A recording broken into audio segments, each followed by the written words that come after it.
The content is truly jaw-dropping, folks. I can only imagine what goes through the heads of Toronto's finest when they are forced to sit down and watch this rainbow-hued propaganda while being forbidden to laugh out loud. But don't take my word for it. I've spent a few hours going through this agonizing and at times nonsensical module so that you don't have to. Yep, you're welcome. So without further ado, let's get to it. The first spokeswoman, no, that's not quite right either. You see, this person identifies as agender, that's A-G-E-N-D-E-R. That means neither male or female, or a trans man or a trans woman. Yep, agender is a new one for me too, folks, so I looked it up. Here's the definition. Agender people see themselves as neither a man nor a woman, or both. They're gender neutral and often are described as gender-free or genderless. Thanks for the clarity, Merriam-Webster. Much obliged. Make those messages clear. Make those messages clear. Oh yeah, it's clear all right. By the way, Gotham City has nothing on Hogtown these days, folks, thanks to the disgraceful stewardship of the dishonorable ex-mayor John Tory. Anyway, let's get more clarity from Mr./Mrs. Agender, his/herself. Being agender in Toronto is very pleasant experience most of the time. I feel like there's a very vibrant, gender diverse community. I feel like I have a lot of peers who I can relate to. I feel relatively safe. If I were approached by law enforcement in Toronto, I want to be acknowledged using my preferred pronouns. I want there to be awareness that I won't necessarily move in a way that might be expected of someone who presents like me.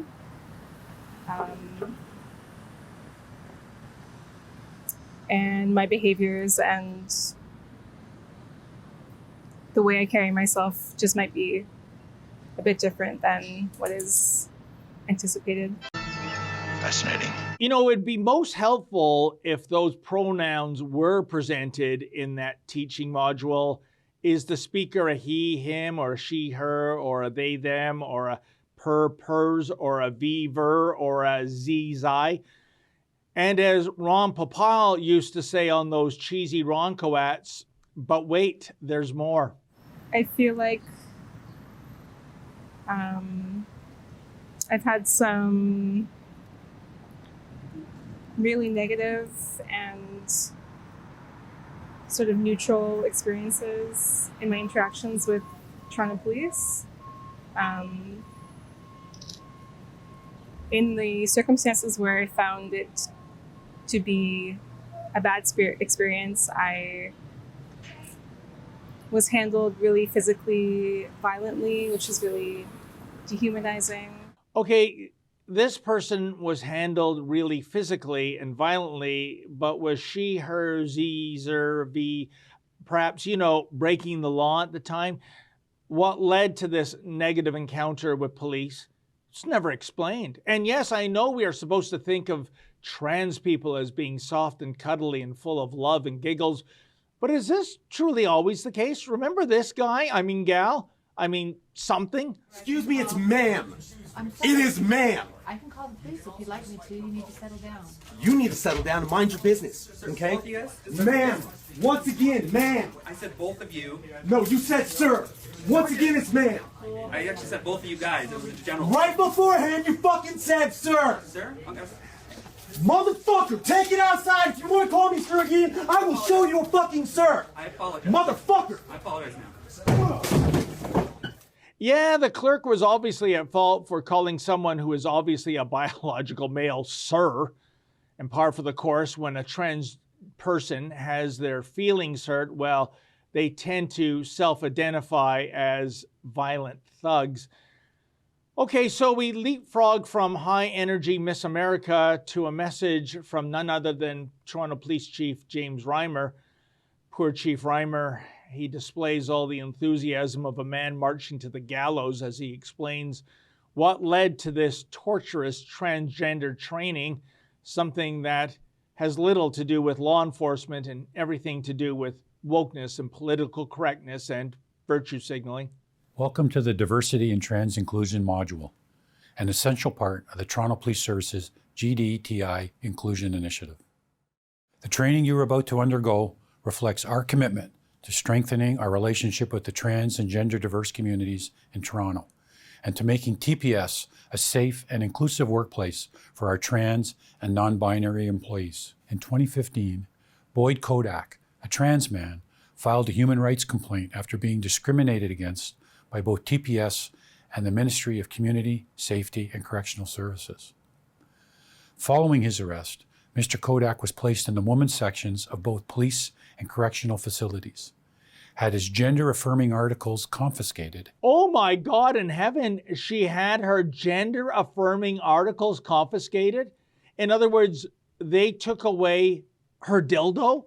Sorry, but when one is being incarcerated, that's standard procedure. When one is placed in a prison cell, you surrender your shoelaces, your necktie, wristwatch, cell phone, you name it. But apparently a dildo is a gender-affirming article. No, it's not. It's most likely a phallic-shaped piece of plastic made in China. And in theory, it's something that could be weaponized. But because the owner of this dildo is a transgendered humanoid, well, as Gilda Radner used to say. Oh, that's very different. Never mind. Now back to the chief, who by now must be wondering why he ever got into the policing business in the first place. In 2016, Mr. Kodak, the Ontario Human Rights Commission, and the Toronto Police Services Board reached a settlement requiring TPS to take major steps to address the treatment of trans people in custody. This case, Waterman versus the Toronto Police Services Board and the Missing Persons Report, have served as catalysts for change. TPS must do the necessary work to build bridges and restore trust with members of our vulnerable communities, supported by inclusive programming, operations, and services. TPS has conducted online and in-person consultations with experts and with members of our trans and gender diverse communities to receive their feedback on policies, procedures, and officer training. It is crucial that you, as Toronto police officers, understand the experiences of trans individuals in order to address their concerns and protect their safety, while also avoiding potentially dangerous or dehumanizing situations. How you interact with trans individuals and the actions you take in the course of your duties can make the difference between individuals and their communities feeling harmed or protected. This training will support you in providing police services that are bias-free and trans-inclusive. You see, it's all about getting to know the members of the transgender community, their needs, their wants, their ambitions, their dreams. Know you, getting to know all about you. Getting to like you, getting to hope you like me. Seriously, after that pep talk from the chief, how many police officers in Toronto are now updating their resumes? That was an excerpt from the Ezra Levant Show. I'm Ezra Levant. Every weekday, I do a monologue about the topic of the day.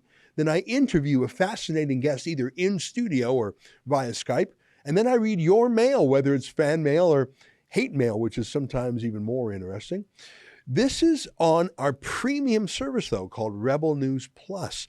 Go to rebelnewsplus.com. It's $8 a month or less if you buy a whole year in advance. You get my show every weeknight, plus Sheila Gunn Reid's show every week. It's called The Gun Show. It's pretty amazing. You know, we rely on you because we do not take a dime from the government. In Canada, that makes us almost unique. So please help us out and help yourself to some great journalism at rebelnewsplus.com.